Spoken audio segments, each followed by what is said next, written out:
Hey guys, it's Yuto here from sashirecipes.com, and today I'm going to show you how to make a delicious Japanese style beef curry from scratch.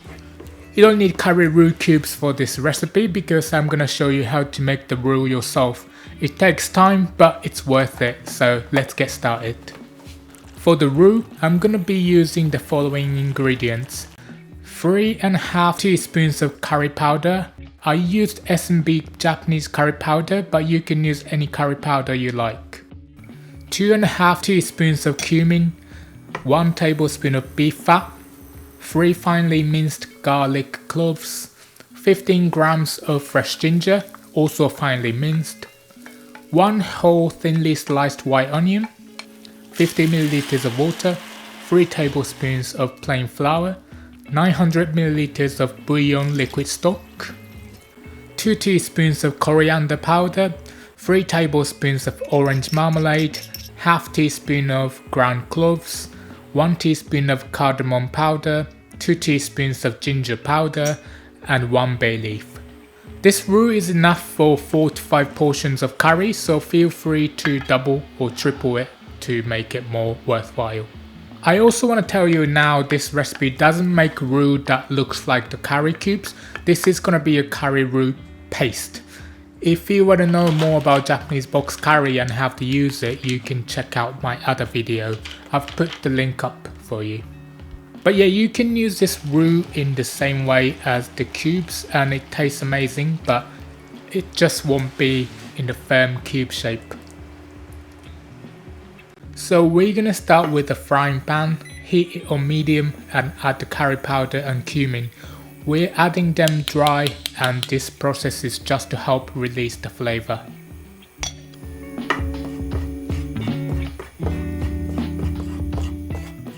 Once it's slightly darkened in colour and it's kind of smoking, remove it from the heat and set it aside for later. Next, take a new pan and heat it on medium. When it's hot, you can add your beef fat, just move it around the pan like this and then add your garlic and ginger.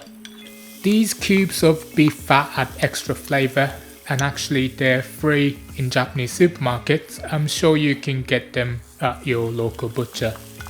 You can use lard or butter instead if you can't find it. Once your garlic and ginger are fragrant, remove this block of fat and add the onions. We want to caramelize these onions so that they add a deeper flavour and better colour to our curry. These are thinly sliced so that they cook faster. Stir them occasionally, and if they start to stick to the bottom of the pan, try lowering the heat a little, or you can add a small splash of water to unstick them. Just don't add too much water at this point. Caramelizing the onions should take about 30 minutes in total. This step is very important for the taste, texture and colour of the curry. Around the 15-minute mark, add 50 ml of water and continue to cook until the water is reduced.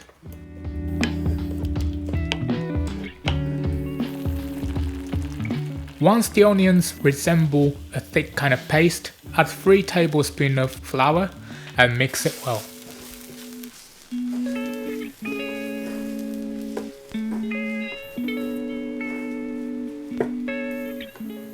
You can also add your toasted spices from earlier and mix them in. Of course, everyone knows that curry comes from India, but did you know that Japanese curry is based on curry from the UK? It's not too spicy and has gravy-like texture. Curry is one of the most well-loved dishes in Japan. Now we're gonna add the bouillon. First, I'm just gonna add a small splash to kind of loosen up the mixture. This makes it easier to mix everything together when we add the rest of the bouillon. Once it's more or less smooth, add some more bouillon and just keep adding it gradually, mixing each time.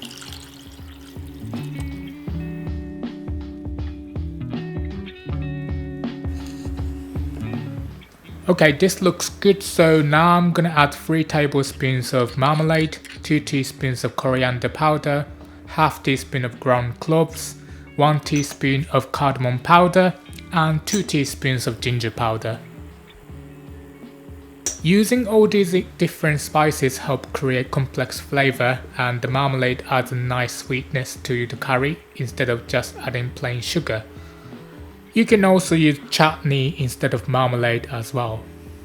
Finally, we're gonna add the bay leaf and leave to simmer for 2 hours.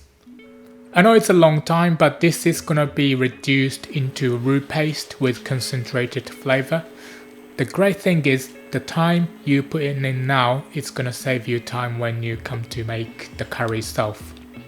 During these 2 hours, you don't need to watch it constantly, but just stir it from time to time and remove any foam that floats to the top. Although I'm gonna use this roux to make beef curry, you can use it for any kind of curry. I love using it to make katsu curry, which is Japanese curry with crispy pork cutlet on top. So about 2 hours has passed and my roux paste looks like this, very thick and ready to store. Just place it in a container and let it cool down before putting it in the fridge overnight. I mean, technically you can use it straight away, but I like to leave it for a night and allow all the flavours to mingle.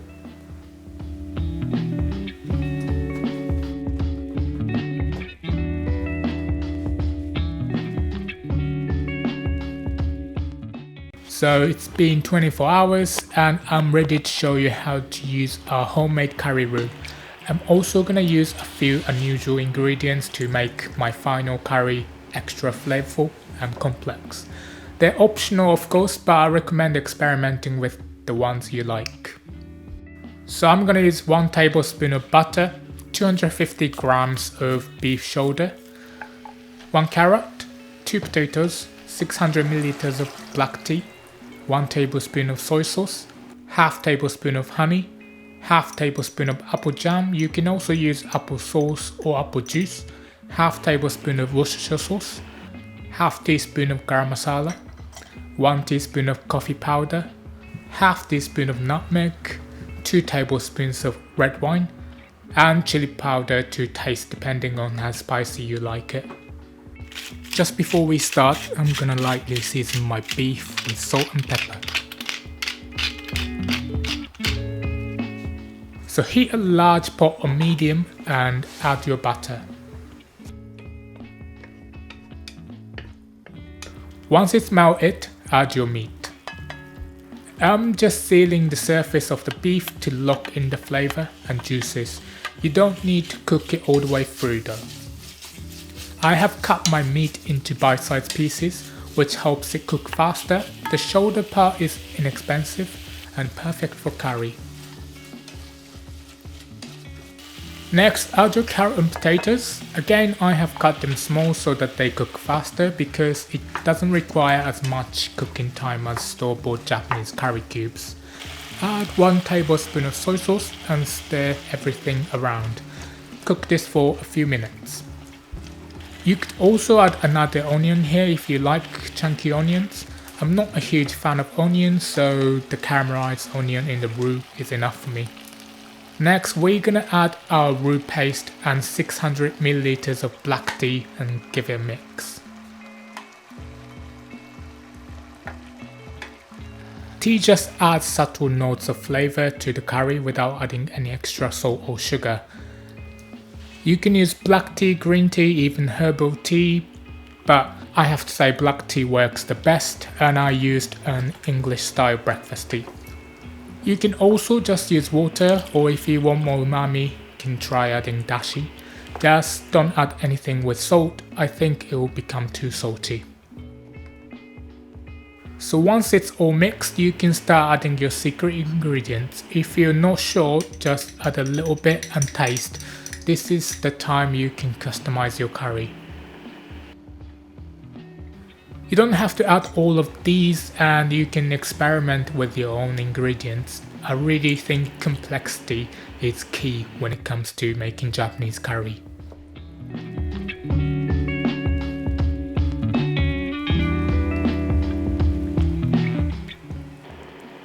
So we're gonna let this bubble and thicken.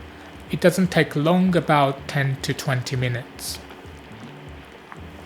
You can also add some chili powder to increase the spiciness. It's up to you how much you add.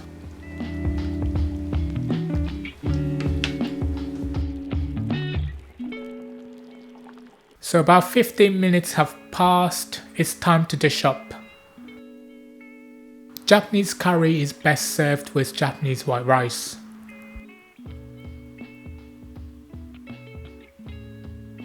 It's also often served with these red pickles called fukujinzuke, which add a nice crunch and sweetness. And that's it. Enjoy this delicious Japanese beef curry made from scratch. Thanks so much for watching. If you enjoyed this recipe, please like the video and subscribe to my channel for more tasty Japanese recipes. I hope to see you again in the next video. Thanks again.